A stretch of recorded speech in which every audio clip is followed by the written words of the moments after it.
हाँ भाई।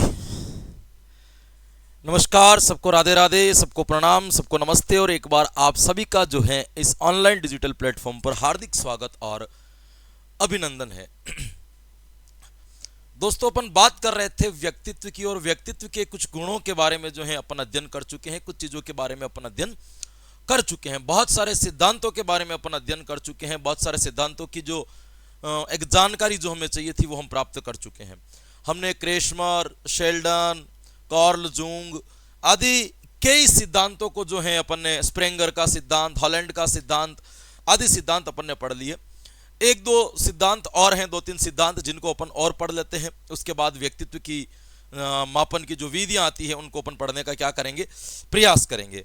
तो आज अपन व्यक्तित्व के प्रकार में किसको पढ़ने जा रहे हैं या किसकी बात कर रहे हैं दोस्तों, तो आज एक बिल्कुल नया विद्वान हुआ था। बिल्कुल आपने शायद पहले उसको पढ़ रखा हो, शायद न भी पढ़ रखा हो। आज अपन पढ़ने जा रहे हैं अडानो का सिद्धांत या अडानो का वर्गीकरण, व्यक्तित्व के अडानो का सिद्धांत। हेडिंग लगाइएगा, अडानो का सिद्धांत, अडानो का सिद्धांत, या इसको अपन क्या कह सकते हैं, अडानो का व्यक्तित्व वर्गीकरण। कि व्यक्तित्व को लेकर के जो इन्होंने वर्गीकरण किया था वो वर्गीकरण जो है आज अपन पढ़ने के लिए यहां पे जा रहे हैं। अडानो का वर्गीकरण, कि जिस प्रकार आपने देखा होगा कि सभी लोगों ने व्यक्तित्व को अलग अलग भागों में डिवाइड करने का प्रयास किया, तो अडानो ने भी क्या किया, अपने व्यक्तित्व को कुछ भागों में डिवाइड करने का काम किया, कुछ भागों में वर्गीकृत करने का काम किया। अडानो ने अपने व्यक्तित्व के वर्गीकरण के अंतर्गत दो प्रकार के व्यक्तित्व बताए कि इनके अनुसार जो व्यक्तित्व होते हैं वो कितने प्रकार के होते हैं मेरे दोस्तों। तो इनके अनुसार व्यक्तित्व दो प्रकार के होते हैं। एक तो इन्होंने बताया निरंकुशवादी व्यक्तित्व और एक इन्होंने बताया लोकतांत्रिक व्यक्तित्व। यानी व्यक्तित्व के कितने प्रकार बताएं, दो। एक का नाम है लोकतांत्रिक व्यक्तित्व और दूसरे का क्या नाम है, निरंकुशवादी व्यक्तित्व। दोनों नाम से ही स्पष्ट हैं। लोकतांत्रिक का मतलब क्या होता है, जो सबके बारे में सोचे, जिनमें सामाजिकता का गुण हो, जिनमें सहयोग की भावना हो, जिसमें मित्रता की भावना हो, है ना, किसी भी प्रकार सबको स्वतंत्र जीने के लिए जो उत्साहित करता हो, ऐसे व्यक्तित्व को अपन कहते हैं लोकतांत्रिक व्यक्तित्व। एक व्यक्तित्व ऐसा भी होता है जो निरंकुशवादी होता है। निरंकुश मतलब जिसके ऊपर क्या लगाना, अंकुश लगा देना, बंदिष्ट बना देना, जो लोगों को अपने अनुसार चलने के लिए कहता है, जो लोगों की स्वतंत्रता का हनन कर लेता है ना, जो लोगों को अपने इशारों पर या अपने विचारों पर चलने के लिए क्या कर देता है, मजबूर कर देता है। आप यूं कह सकते हो एक षड्यंत्रकारी व्यक्तित्व आप इसे मान सकते हो, जिसे अपन क्या कहेंगे, निरंकुशवादी व्यक्तित्व कहेंगे। ये आपको ध्यान रखना है। इनके अंदर अत्यधिक झूठ बोलने की प्रवृत्ति होती है।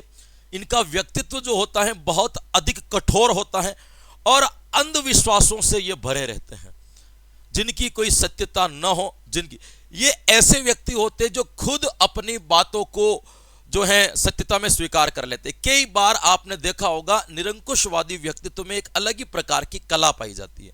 वो क्या पाई जाती है कि आज इन्होंने कुछ बोला, उसी विषय पर 10 दिन 15 दिन बाद बोलेंगे तो उनके भाषण, उनके तरीके, उनके बोलने, उनके विचार, सारी चीजें बदल जाएगी। यानी कि आज जो चीज सही थी 10 दिन बाद वो चीज क्या हो सकती है, गलत भी हो सकती है। क्योंकि इनके पास एक काम है, वो है कटुता और झूठ का, है ना, कड़वा बोलते और झूठ बोलते। तो झूठ बोलने की वजह से ये झूठ बोल करके लोगों की मानसिकता अपने अंडर कर लेते हैं। फिर वो व्यक्ति ऐसा हो जाता है कि जैसा वो बोलेगा वैसे ही उस चीज को क्या किया जाएगा, माना जाएगा। इसको कहते हैं निरंकुशवादी व्यक्तित्व। बड़ा खतरनाक होते हैं निरंकुशवादी व्यक्तित्व। लोकतांत्रिक व्यक्तित्व बहुत अच्छा होता है ना। आपने रसिया में या रूस के अंदर सुना होगा, वहां पे पहले लोकतंत्रात्मक जो है शासन चलता था, अब वहां पे निरंकुशवादी शासन चलता है। यानी कि वहां के लोगों को अब लोगों ने हिप्नोटाइज कर लिया है, या आप यूं कह सकते हो अपने नियंत्रण में कर लिया है। अब वहां का जो व्यक्ति है वो जो सोचता है, वो जो कहता है, उसी के अनुरूप जनता क्या करती है, कार्य करती है। इसको कहते हैं निरंकुशवाद। और लोकतंत्र के अंतर्गत क्या होता है कि सबकी अपनी स्वतंत्रता है, सब अपने विचार रख सकते हैं, सब अपने जीवन स्वतंत्रता से जी सकते हैं। ऐसे लोगों में मदद की भावनाएं होती हैं, दूसरों की हेल्प करने करने की भावनाएं होती है, ये लोग सत्य पर चलते हैं, ये लोग प्रैक्टिकली होते हैं, अंधविश्वासी नहीं होते हैं, ये प्रामाणिकता के ऊपर चलने वाले लोग होते हैं, वास्तविकता के ऊपर आगे बढ़ने वाले लोग होते हैं। तो दो प्रकार के शासन जो व्यक्तित्व हैं पाए जाते हैं, एक लोकतंत्रात्मक और एक कौन सा हो जाएगा आपके निरंकुशवादी। तो आप ये कह सकते हो कि अडानो के अनुसार व्यक्तित्व के कितने प्रकार होंगे? तो मेरे दोस्तों, अडानो के अनुसार व्यक्तित्व के आपके प्रकार होंगे दो। पहला प्रकार कौन सा होगा? तो पहला प्रकार होगा लोकतांत्रिक व्यक्तित्व। क्या नाम याद रखोगे? लोकतांत्रिक व्यक्तित्व। पहली पर्सनैलिटी जो इन्होंने बताई उसका नाम क्या रखा? लोकतांत्रिक व्यक्तित्व। लोकतांत्रिक व्यक्तित्व क्या होते हैं? तो मैं आपको यहां पे बता रहा हूं। ये लोकतांत्रिक व्यक्ति का मतलब ऐसे लोग जो सत्य बोलते हो, ऐसे लोग जो सबसे क्या बोलते हो, मीठा बोलते हो, ऐसे लोग जो प्रामाणिकता के ऊपर भरोसा करते हो, प्रामाणिकता पर चलने वाले लोग हो, ऐसे लोग जिनके अंदर सहयोग या मदद की भावना पाई जाती है, जिनके अंदर सबके प्रति क्या पाया जाता है? प्रेम पाया जाता है। ये लोग सबको साथ लेकर चलने वाले होते हैं, साथ लेकर चलने वाले होते हैं। और ये ध्यान रखना है ना, ये लोग सरल होते हैं। ये लोग जितने भी होते वो क्या होते हैं? सरल स्वभाव के होते, कठोर स्वभाव के नहीं होते। ये आपको ध्यान रखना है। और इसके सरल स्वभाव के होते, और ध्यान रखना, किसी की स्वतंत्रता का हनन नहीं करते, स्वतंत्रता का हनन नहीं करते। ऐसे लोगों को क्या कहते हैं? देखो, लोकतंत्रात्मक देश की परिभाषा भी तो यही होती है। भारत भी एक सबसे बड़ा लोकतंत्रात्मक देश है। हालांकि वर्तमान में कई लोग ऐसे मुद्दे भी उठाते हैं कि लोकतंत्र खत्म हो रहा है, लोगों की स्वतंत्रताएं समाप्त हो रही है। वो इसीलिए जहां जहां उनको निरंकुशवादी विचारधारा देखने लगती है तो उनको लगता है कि अब कहीं ना कहीं हमारी स्वतंत्रता का हनन हो रहा है। लेकिन जो लोकतंत्रात्मक तरीके से सोचने वाले व्यक्तित्व होंगे वो कैसे होंगे? सत्य बोलने वाले, मीठे बोलने वाले, प्रामाणिकता के आधार पर बात करने। ये लोग हवा हवाई झूठी बातें नहीं करते, है ना। ये इनके अंदर सहयोग की भावना होती है, इनके अंदर प्रेम की भावना होती है, ये साथ लेकर चलने वाले होते हैं, मधुरभाषी होते हैं, और बड़ा सरल जो है इनका क्या होता है मेरे दोस्तों? व्यवहार होता है। और किसी की भी स्वतंत्रता का हनन नहीं करते। प्रत्येक व्यक्ति को अपने आधार पर जीने का अधिकार जो है ये लोग देते हैं, जिनको अपन क्या कहते हैं? लोकतंत्र। एक इसके अनुरूप एक व्यक्तित्व और आता है जिसको अपन कहते हैं निरंकुशवादी व्यक्तित्व। निरंकुशवादी व्यक्तित्व, जो दूसरा व्यक्तित्व जो आएगा उसको अपन क्या कहेंगे दोस्तों? तो दूसरे व्यक्तित्व को अपन कहते हैं निरंकुशवादी व्यक्तित्व। निरंकुशवादी व्यक्तित्व की यदि अपन बात करें, निरंकुशवादी व्यक्तित्व की बात करें तो निरंकुशवादी व्यक्तित्व का मतलब क्या हो गया? ऐसे व्यक्तित्व जिनके अंदर छल, कपट, कठोरता, कटुता, लोगों की स्वतंत्रता का हनन करना, अपने नियंत्रण में करना, इस प्रकार के विचार जो है इन लोगों के अंदर पाए जाते हैं। तो अपन क्या कहेंगे? इनके अंदर क्या पाई जाती है? इनके अंदर कटुता पाई जाती है। ये लोग झूठले होते हैं, है ना, भरपूर। ये लोग क्या बोलते हैं? झूठ बोलते हैं। दोस्तों ध्यान रखना, ये लोग अंधविश्वासी होते हैं, क्योंकि इनको पता है कि किसी भी व्यक्ति को यदि अपने नियंत्रण में करना है तो उसका एक सस्ता माध्यम है अंधविश्वास। अंधविश्वास एक ऐसी चीज है जिसके माध्यम से लोगों का एक अच्छा खासा शोषण किया जा सकता है। देखो, जो लोग पढ़ गए, जो लोग विज्ञान को मान गए, वो आगे बढ़ गए, और जो लोग नहीं पढ़ पाए, जो विज्ञान से नहीं जुड़ पाए, वो पीछे रह गए। इसके पीछे कारण एक ही था कि कुछ विद्वान लोगों ने उनके अंदर अंधविश्वास पैदा कर करके उनका क्या कर लिया? शोषण कर लिया। शोषण का सबसे बड़ा जरिया जो होता है वो क्या होता है दोस्तों? अंधविश्वास। ये आपको क्या रखना है? ध्यान। तो यह ध्यान रखना, ये लोग किसको पैदा करने वाले होते? तो ये लोग अंधविश्वास को पैदा करते हैं। और ये भी ध्यान रखना, इसके साथ में कटुता बोलते, झूठ बोलते, अंधविश्वासी होते हैं, है ना। और आपको ये ध्यान रखना, ये हवा हवाई बातें करते, काल्पनिक बातें, जिनकी कोई सत्यता नहीं है। सॉरी, ये जो बातें करते हैं वो कौन सी करते हैं? काल्पनिक बातें करते हैं। काल्पनिक बातों का मतलब जिसकी कोई वैल्यूज ना हो, जिसकी कोई अर्थ नहीं हो, ऐसी बातें जो है इनके अंदर से निकलती है। केवल सपने, काल्पनिक, जो सत्यता के अंदर कभी भी परिवर्तित नहीं हो सकते, इस प्रकार की जो है ये बातें करते हैं। तो इनकी बातों के अंदर कोई सत्यता नहीं है, ये झूठ बोल रहे हैं, इनके अंदर कल्पनाएं भरी हुई है, हवा हवाई जो है बातें कर रहे हैं। इनका व्यवहार थोड़ा कठोर होता है, कठोर होता है, ये आपको ध्यान रखना। ये विध्वंसकारी होते हैं, ये ध्यान रखना, ये बड़ी विशेषता है इनकी, विध्वंसकारी। ये लोग हमेशा विध्वंस करने के लिए ही धरती पर आते हैं, दूसरों का क्या कर लेंगे, नुकसान कर लेंगे, दूसरों को समाप्त कर देंगे।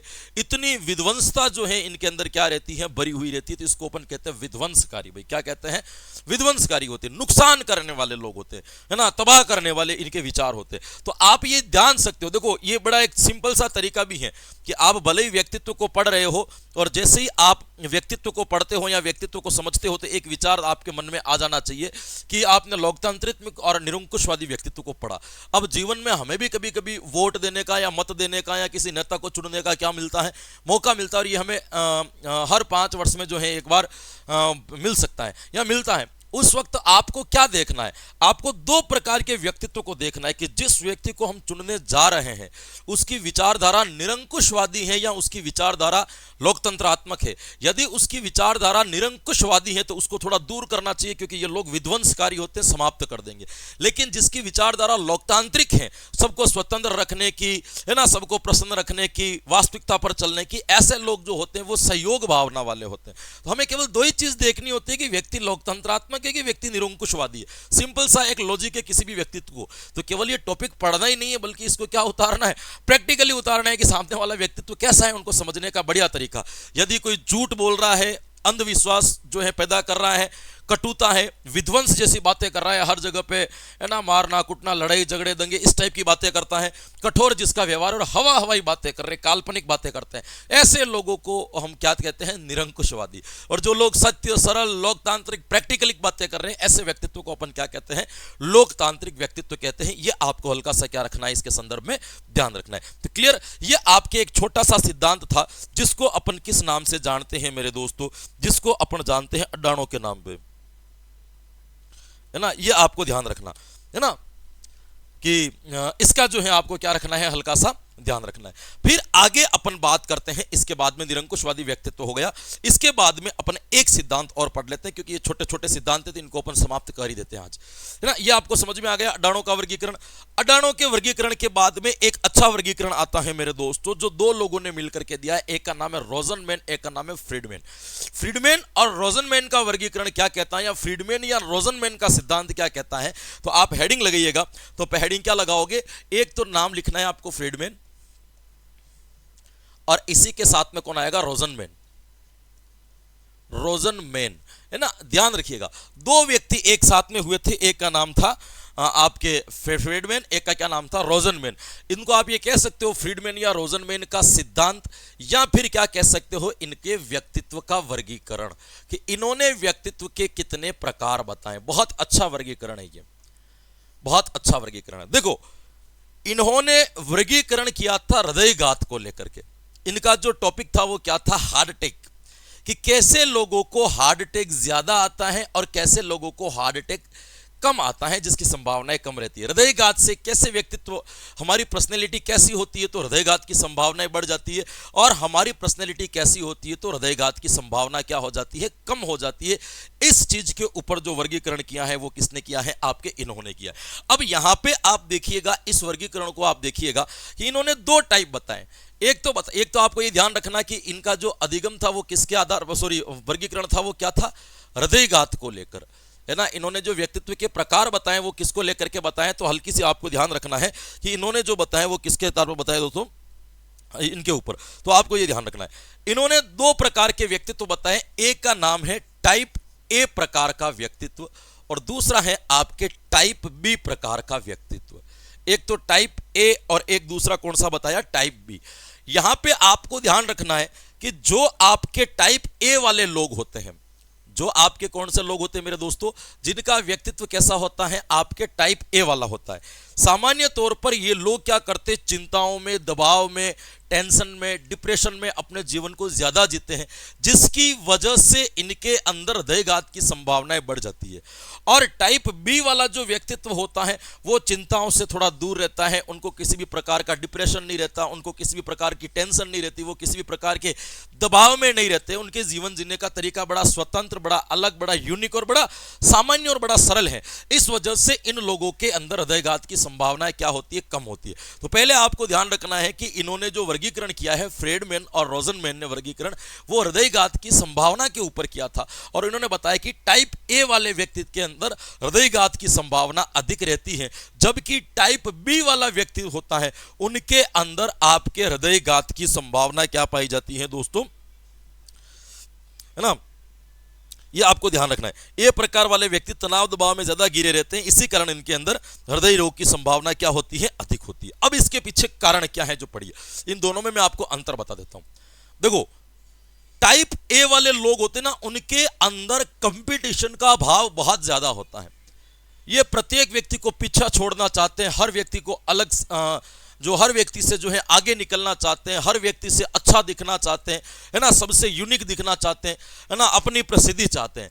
टाइप बी वाले ऐसा नहीं सोचते, वो कंपटीशन के बारे में नहीं सोचते, वो ये सोचते कि चलो ठीक है, चल रहे हो जाए तो बढ़िया, नहीं हो जाए तो बढ़िया, ये इनके अंदर भाव होता है। इनके अंदर क्या कंपटीशन की भावना अधिक होती तो टेंशन डिप्रेशन भी ज्यादा होता है। इनके अंदर कंपटीशन की भावना इतनी नहीं होती, जैसे कुछ बच्चे नहीं होते कि मेरी तो पहली ही रैंक आनी चाहिए, और एक बच्चे तो मुझे तो पास होना है, बस अगली कक्षा में जाना है, तो मुझे पास होना है, अगली क्लास में जाना है, ये टाइप बी वाले।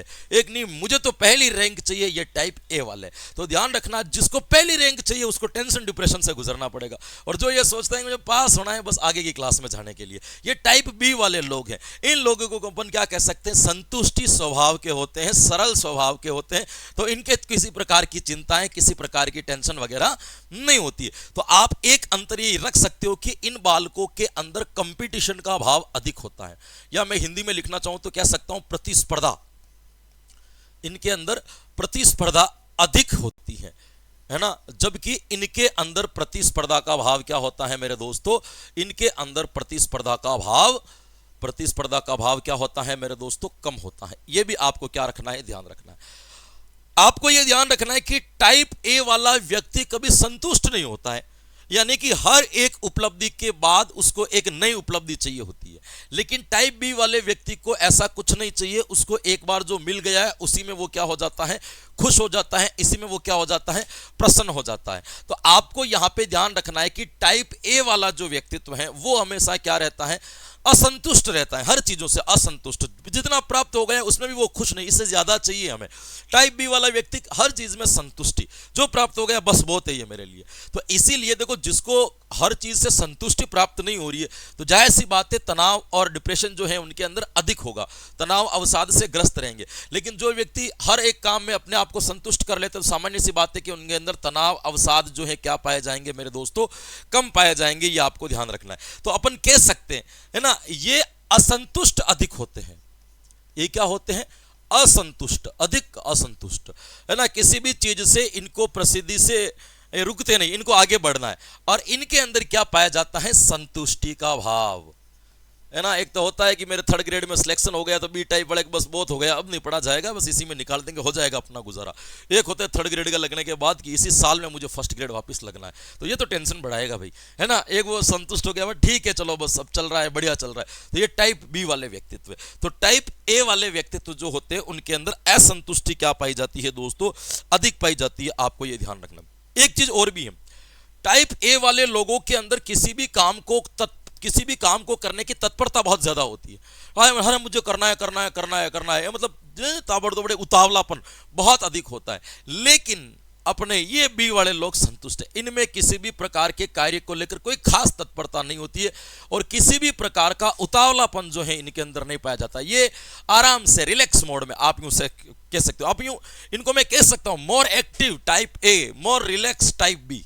सिंपल तरीका है, जो आराम से रहना चाहता है, बस धीरे, है ना, और एक्टिव नहीं मुझे करना है। इनके अंदर तत्परता बहुत अधिक होती है, उतावलापन बहुत ज्यादा होता है, मुझे अभी पढ़ना है, अभी ये करना है, अभी ये करना है, वो आ गई मुझे करना है, ये ना इससे भी टेंशन बढ़ती है दोस्तों, कि कोई भी चीज आई है तो आइए, ठीक है ना। एक तो होती ना वैकेंसी आ गई, अखबार में पढ़ा और किताब खोल करके बैठने पड़ गए, अरे आई है अभी तक, कल से पढ़ना शुरू कर देंगे, रात से पढ़ना शुरू कर देंगे, अभी 1 मिनट में कौन सी क्या चीज निकल करके जा रही है। तो बी वाले रिलैक्स मोड में रहते हैं, आराम से आ गई है ना, ठीक है अब पढ़ते हैं।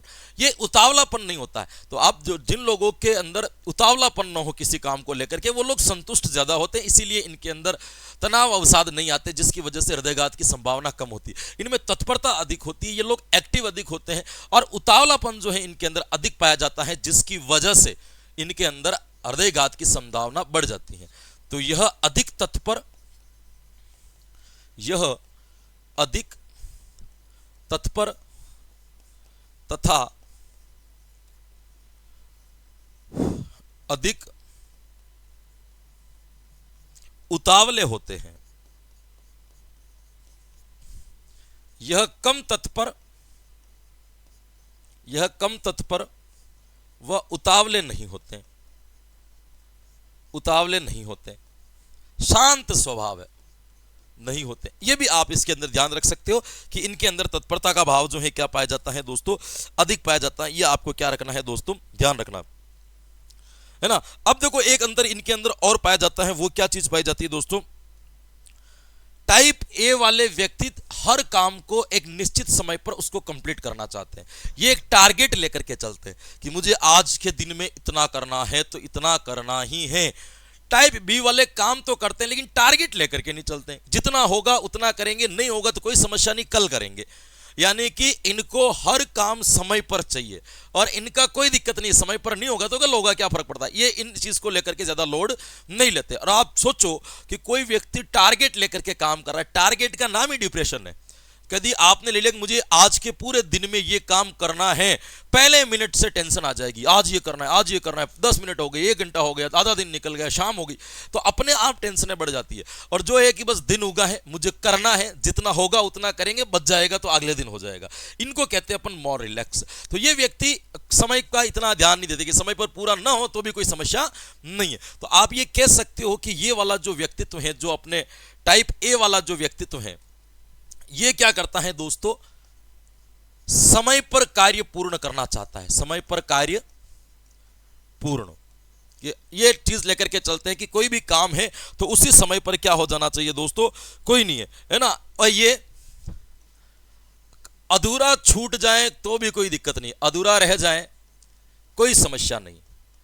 इस प्रकार की विचारधारा वाले लोग होते, कोई समस्या नहीं, कार्य अधूरा रह गया तो रह गया, कोई समस्या नहीं। ये आपको क्या रखना है, ध्यान रखना है कि किसी भी प्रकार की कोई टेंशन नहीं होगी, ये आपको ध्यान रखना है। तो 2 अंतर अपन ने और पढ़ लिए। पहला अंतर कौन सा हो जाएगा, एक अंतर हो जाएगा कि समय पर इनको कार्य पूरा सही होता है, और दूसरा अपन के अंदर क्या हो जाएगा, ये किसी भी कार्य को अधूरा रह जाए इनको किसी भी प्रकार का कोई ज्यादा नहीं पड़ता। ये आपको क्या रखना है दोस्तों, ध्यान रखना है।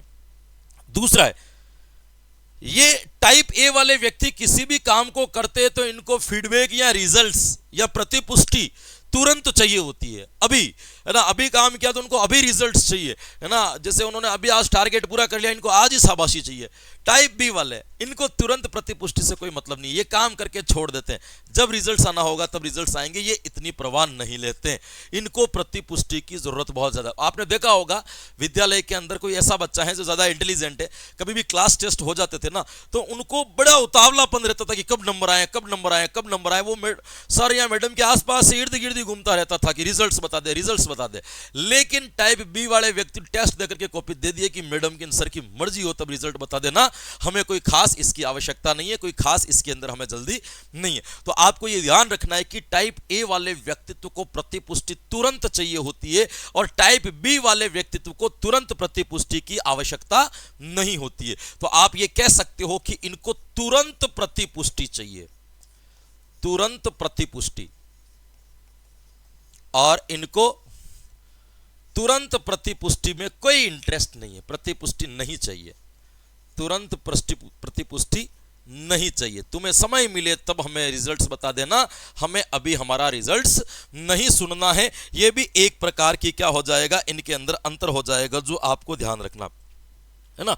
देखिए फिर उसके बाद में क्या होता है कि ये जो ए वाला व्यक्ति होता है वो समय समय पर दूसरे लोगों पर क्रोधित ज्यादा हो जाते हैं, दूसरे लोगों से नाराज बहुत जल्दी हो जाते हैं, इनके अंदर ईर्ष्या का भाव जो है अधिक रहता है। लेकिन टाइप बी वाले लोग बड़े शांत होते हैं, बड़े सरल होते हैं, किसी से कोई ज्यादा नाराज नहीं होते, कोई लड़ाई नहीं और किसी भी प्रकार की ईर्ष्या नहीं, है ना। उसके भी कोई बढ़िया मिल रही है तो वह बढ़िया है, बधाई दे दी उसको भी, है ना। अपने साथ में कुछ बुरा हो तो उसमें भी वो संतुष्ट है। तो इनमें किसी भी प्रकार का ईर्ष्या भाव नहीं होता है। लेकिन जो आपके टाइप ए वाले व्यक्तित्व होते हैं उनके अंदर ईर्ष्या भाव अधिक पाया जाता है, क्रोधित अधिक होते हैं, दूसरे लोगों से नाराज भी बड़े जल्दी हो जाते हैं। टाइप बी वाले शांत होते हैं, सरल होते हैं और किसी भी प्रकार का ईर्ष्या भाव जो है आपके टाइप बी वाले व्यक्तित्व में देखने को नहीं मिलता है। तो अपन कह सकते हैं कि ये लोग अधिक नाराज होने वाले होते हैं, ये नाराज क्या हो जाते हैं मेरे दोस्तों, जल्दी हो जाते हैं, अधिक नाराज।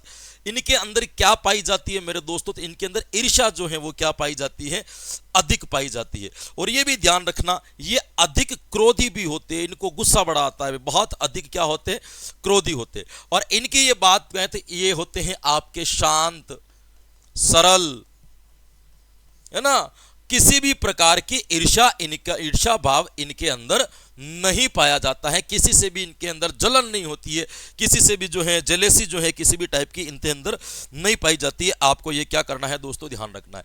टाइप ए वाले व्यक्तित्व को ध्यान रखना, ये एक ऐसा व्यक्तित्व है जिनको तुरंत प्रतिपुष्टि चाहिए, मतलब इनको प्रतीक्षा करना पसंद नहीं है, प्रतीक्षा पसंद नहीं है ना, इंतजार करना पसंद नहीं है। और इनको तो प्रतीक्षा पसंद है कि आराम से आए, इनको कोई लेना देना ही नहीं है ना, प्रतीक्षा पसंद। इनको कोई लेना देना नहीं है कि कोई चीज हमने काम अच्छा किया है या बुरा किया है ना, कोई दिक्कत नहीं है, आराम से आए। ये बहुत संतुष्टि तरीके से जीवन जीने वाले दोस्तों, आपको क्या करना है, इनके बारे में ये भी ध्यान रखना है। टाइप ए वाले व्यक्तित्व क्या होते हैं, उतावले होते हैं, कंपटीशन की भावना भी होती है ना, तो उनके अंदर ये होता है मैं ये भी कर लूंगा, मैं ये भी कर लूंगा, मैं ये भी कर लूंगा, वो 10 चीजों को अपने हाथ में लेकर के चलते हैं। टाइप बी वाला व्यक्ति एक ही चीज को पकड़ता है, उसी को आराम से करता है, यानी कि ये एक बार में केवल एक ही कार्य को हाथ लगाते हैं। टाइप ए वाला व्यक्ति जितने काम हाथ में आ रहा है सबको एक बार क्या कर लेता है, टच कर लेता है। तो आपको यह भी ध्यान रखना है कि आपके इसके अंतर्गत यह एक बार में कई कार्य करते हैं, एक बार में कई कार्य हाथ में रखते हैं, कई कार्य हाथ में रखते हैं। और इनके बारे में यदि अपन बात करें, एक बार में केवल एक कार्य, एक बार में केवल एक कार्य, ये हाँ इधर उधर इतना लालच नहीं होता है, एक बार में केवल एक कार्य करना पसंद करते हैं, बस एक बार में एक कार्य, एक समय में एक, 2-3 कामों को ये कभी हाथ लगाना ही नहीं चाहते कि मैं ये भी कर लूं, ये भी कर लूं, एक चीज के ऊपर ये फोकस कर लेते हैं, या एक चीज के ऊपर आपको ध्यान रखना है दोस्तों, ये आपको इसके बारे में हल्का ध्यान रखना है। फिर आपको ध्यान रखना है कि जितने भी टाइप ए वाले होते हैं इनके अंदर ईर्ष्या भाव होता है, तो ईर्ष्या भाव का मतलब जलन, तो जलन वाले लोग दूसरों का भला कभी नहीं देख सकते। तो अपन ये भी कह सकते हैं कि टाइप ए वाले व्यक्तित्व के अंदर बहुत कम समाज के प्रति इंटरेस्ट देखने को मिलता है, लेकिन टाइप बी वाले लोग बड़े सामाजिक होते हैं, यानी कि आप कह सकते हो कि टाइप ए वालों में सामाजिक रुचियां बहुत कम होती है, लेकिन टाइप बी वालों में सामाजिक रुचियां बहुत अधिक पाई जाती है। तो अपन कह सकते हैं इनमें सामाजिक रुचियों का अभाव होता है, सामाजिक रुचियां कम, बहुत कम इंटरेस्ट, रुचियां कम। और इनके अंदर सामाजिक रुचियां क्या होती है मेरे दोस्तों, सामाजिक रुचियां अधिक होती हैं, सामाजिक रुचियां अधिक, ये आपको ध्यान रखना है। सामाजिक रुचियां क्या होती है, अधिक होती है, ये भी इनके बारे में आपको पता रखना है। ये आपको टाइप ए और टाइप बी के बारे में क्या रखना है दोस्तों, ध्यान रखना है, इसके बारे में आपको पता होना चाहिए। इसके अलावा भी आप अपन कह सकते हो दोस्तों कि टाइप ए को कुछ चीजें मैं बोल करके बता देता हूं। टाइप ई वाले लोग बड़े उदासीन रहते हैं, बड़े हताश रहते हैं, बड़े निराश रहते हैं, ये लोग हमेशा प्रसन्नचित रहते हैं, आनंद में रहते हैं, मजे में रहने वाले लोग होते हैं, ये आपको ध्यान रखना है। यानी कि मैं आपको ये कहूं कि जैसे आपके जो एस्थेनिक टाइप के लोग हैं वो आपके टाइप ए वाले होते हैं, और आपके पिकनिक टाइप के लोग हैं वो कौन से होते हैं, आपके टाइप बी वाले होते हैं। तो आप इसके अंदर एक नाम और याद रख सकते हो, इनके लिए आप याद रख सकते हो मोर एक्टिव। इनको क्या कहा जाता है मेरे दोस्तों, मोर एक्टिव।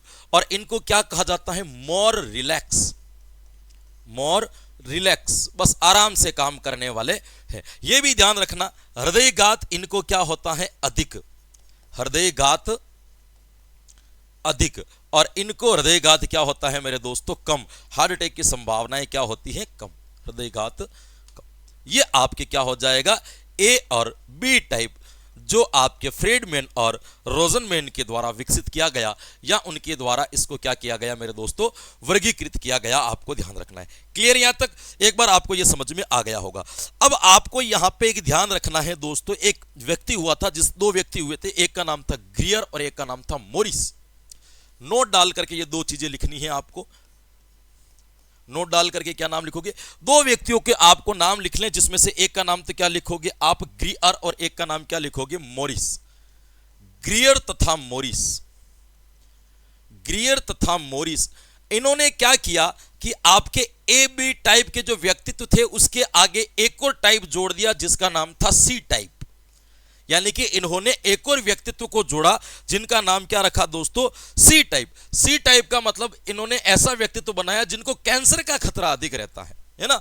या जैसे वो हृदयघात के ऊपर भी दिया था, ये किसके ऊपर दिया था, ऐसे व्यक्तित्व जिनको कैंसर का खतरा रहता है, इसका वर्गीकरण भी इसने किया था, खतरा है ना, इसके ऊपर वर्गीकरण किया था टाइप सी। आपको कभी पूछ सकता है कि टाइप सी व्यक्तित्व किसके द्वारा दिया गया, तो आपको ध्यान रखना दो व्यक्ति थे, एक का नाम था ग्रियर और एक का क्या नाम था, मॉरिस, और इन्होंने आपके टाइप सी को क्या किया था मेरे दोस्तों, ऐड किया था। आपको यह ध्यान रखना है। एक आपको और ध्यान रखना है दोस्तों, एक व्यक्ति था जिसका नाम था जॉन डेनोलेट। जॉन डेनोलेट, जॉन डेनोलेट एक विद्वान था जिसका नाम था, आपको क्या नाम याद रखना है मेरे दोस्तों, जिसका नाम आपको याद रखना है जॉन डेनोलेट। इन्होंने क्या किया, इन्होंने टाइप डी प्रकार का व्यक्तित्व बताया, टाइप डी, और इसका मतलब है ऐसे व्यक्ति जो डिप्रेशन में ज्यादा रहते हैं, डिप्रेशन में अधिक रहते हैं। तो आपको यह ध्यान रखना, ए और बी टाइप का वर्गीकरण तो किसने किया था, आपके फ्रेडमैन और रोजनमैन ने किया था। उसके अंदर टाइप सी किसने ऐड किया था, तो ग्रियर तथा मॉरिस ने ऐड किया था। उसके अंदर टाइप डी किसने ऐड दिया, तो नाम याद रखना, जॉन डेनोलेट नाम के व्यक्तित्व ने क्या किया था, आपके टाइप डी प्रकार को भी इसके अंदर ऐड कर दिया था। आपको ध्यान रखना है, क्लियर। तो दो क्लास, आज की क्लास के अंतर्गत हमने दो व्यक्तित्व को पढ़ लिया। एक तो अपने सबसे पढ़ा था दोस्तों मेरे अडानो का सिद्धांत। अडानो के सिद्धांत में मैंने बताया कि दो प्रकार के व्यक्तित्व होते, एक लोकतांत्रिक और एक निरंकुशवादी, और इनकी डिटेल्स हमने पढ़ ली। इसके बाद में अपन ने जो पढ़ा था वो कौन सा पढ़ा था मेरे दोस्तों, वो पढ़ा था आपने फ्रेडमैन तथा अपने रोजनमैन का सिद्धांत। और मैंने बताया कि हृदयघात के आधार पर दो व्यक्तित्व बताए, टाइप ए और टाइप बी। टाइप ए वाले लोग के अंदर कंपटीशन की भावनाएं अधिक होती है, ईर्ष्याएं अधिक होती है, इनको काम समय पर करना होता है, तत्परताएं अधिक होती है, एक बार में अधिक कार्य को ये करते हैं, इस वजह से इनके अंदर तनाव अवसाद ज्यादा पाया जाता है और हृदयघात की संभावना भी अधिक होती है।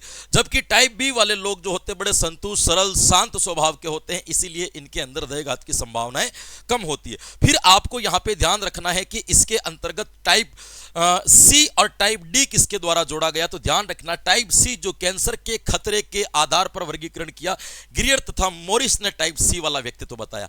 और आपको पूछ ले जॉन डेनोलेट ने कौन सा बताया, तो उन्होंने बताया टाइप डी, और उसके अंतर्गत जो बताया कि ऐसे व्यक्तित्व जो डिप्रेशन में ज्यादा रहते हैं उनको अपन क्या कहते हैं, टाइप डी कहते हैं। ये आपके दो वर्गीकरण आज की क्लास में मैंने समझाए। तो क्लास कैसी लगी कमेंट बॉक्स में कमेंट करके आपको बताना है कि आनंद आ रहा है या नहीं आ रहा है। तो बिल्कुल आज की क्लास में जो कुछ भी पढ़ा, सीखा, जाना, समझा, याद किया, वो आपके आने वाली प्रतियोगी परीक्षाओं के लिए बड़ा लाभकारी या हितकारी सिद्ध होगा, ऐसी मैं आशा करता हूं, ऐसा मुझे विश्वास है। तो बिल्कुल हंसते रहे, मुस्कुराते रहे, प्रसन्नचित रहे, आनंद में रहे, मजे में रहे, लेकिन साथ साथ में अपनी पढ़ाई को भी जोरों और शोरों से जारी रखें। कल फिर मिलेंगे कुछ नए कंटेंट के साथ में, तब तक के लिए मुझे दीजिए आज्ञा। Thank you so much. Radhe Radhe and जय हिंद।